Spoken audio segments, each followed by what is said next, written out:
A cobra has died after being bit by a child. A Philadelphia man eats 40 rotisserie chickens in 40 days. And Miss Argentina and Miss Puerto Rico reveal they secretly got married. These are the weird stories for Thursday on Weird AF News, the only daily weird news podcast hosted by a comedian inside a quiet closet. It's quiet. Hear it? That's the wall, a.k.a. the studio wall. A cobra has died after being bit by a child. This is a badass child. This incident occurred in India. The place is called Raper. That doesn't sound like a very safe place for women. Raper? This is a bizarre incident.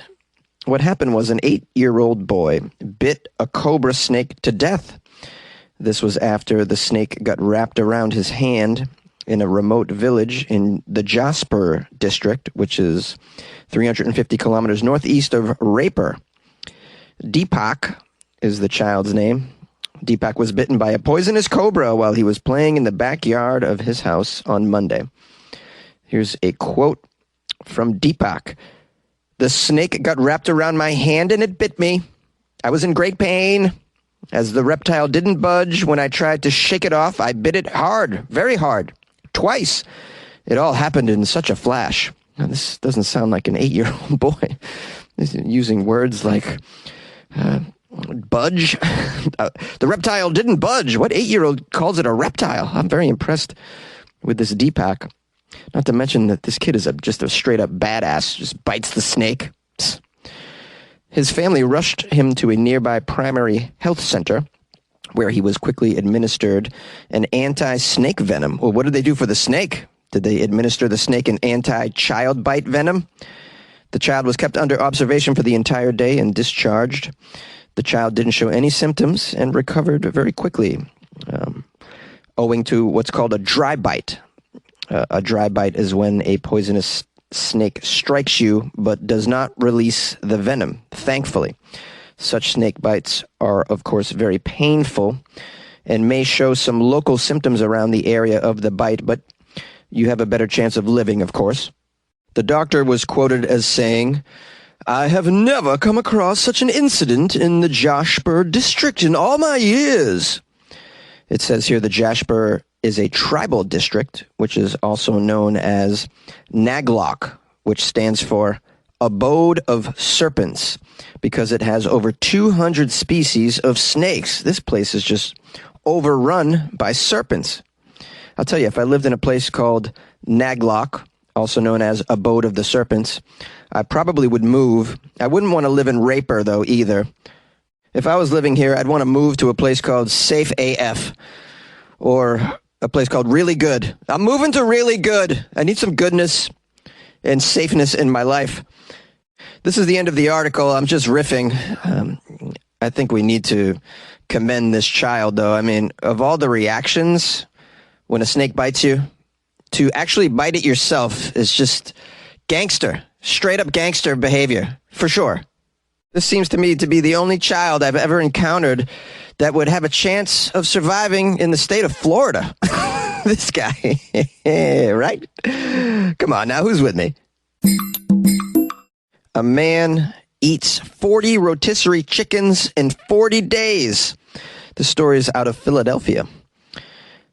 One man lifted spirits and brought the people together in the city of Philadelphia, despite them recently losing the World Series championship.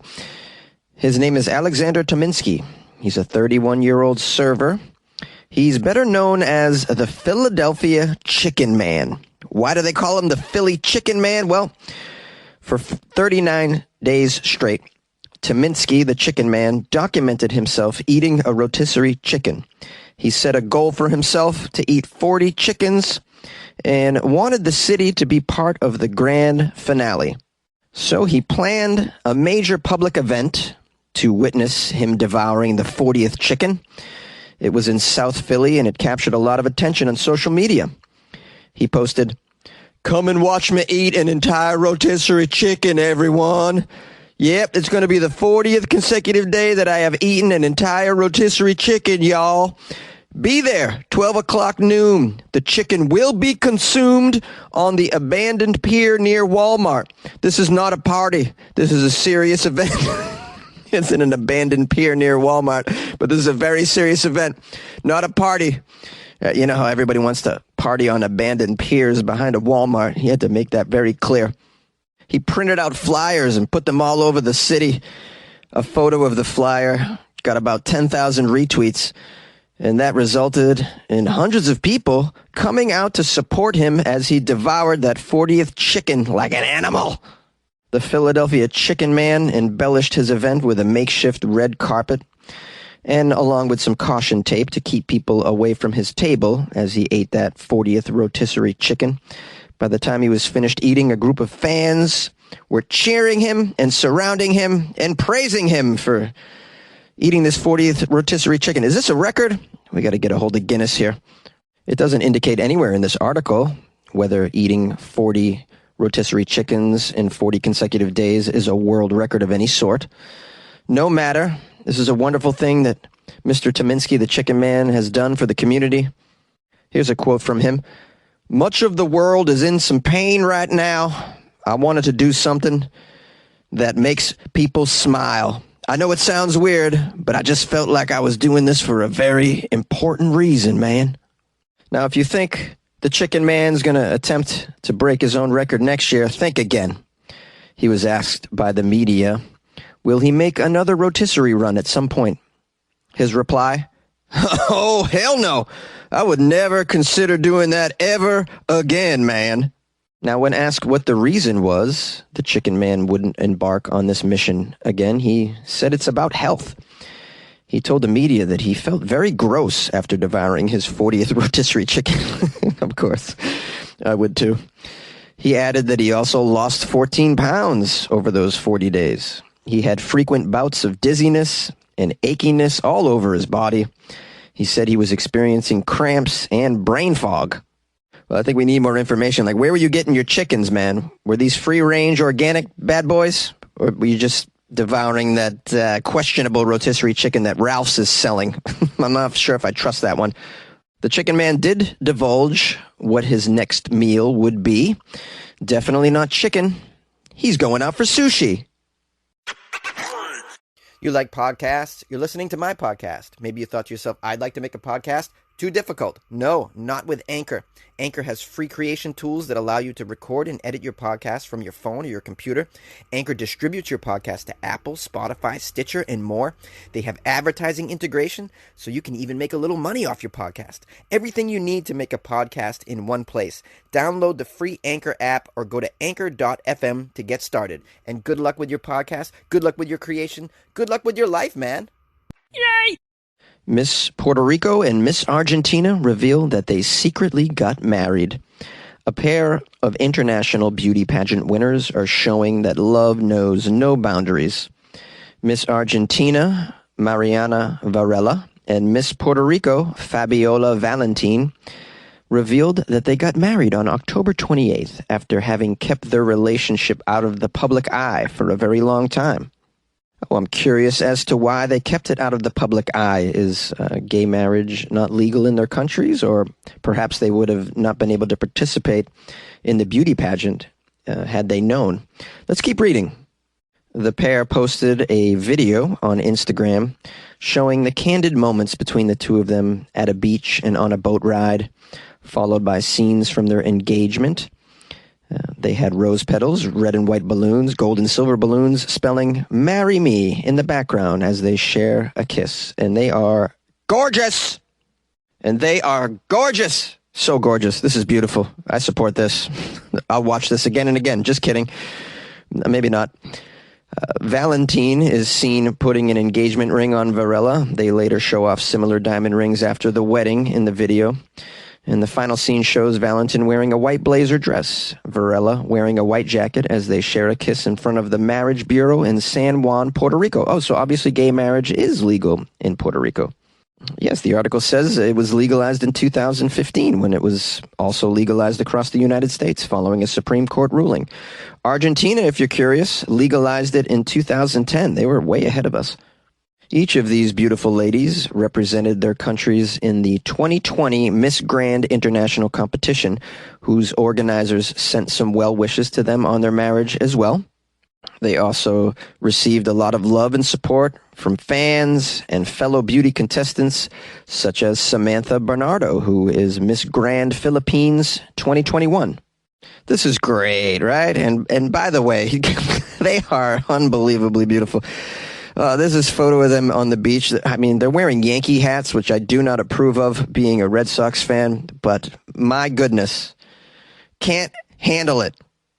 You know, it's always been a dream of mine to witness stunning beauty pageant contestants kissing like this. I really support this, and I think they should include it in the actual beauty pageant competition. You know, and now for the makeout segment of the contest, we're gonna have Miss Chile and Miss Jamaica. Please come onto the center of the stage here.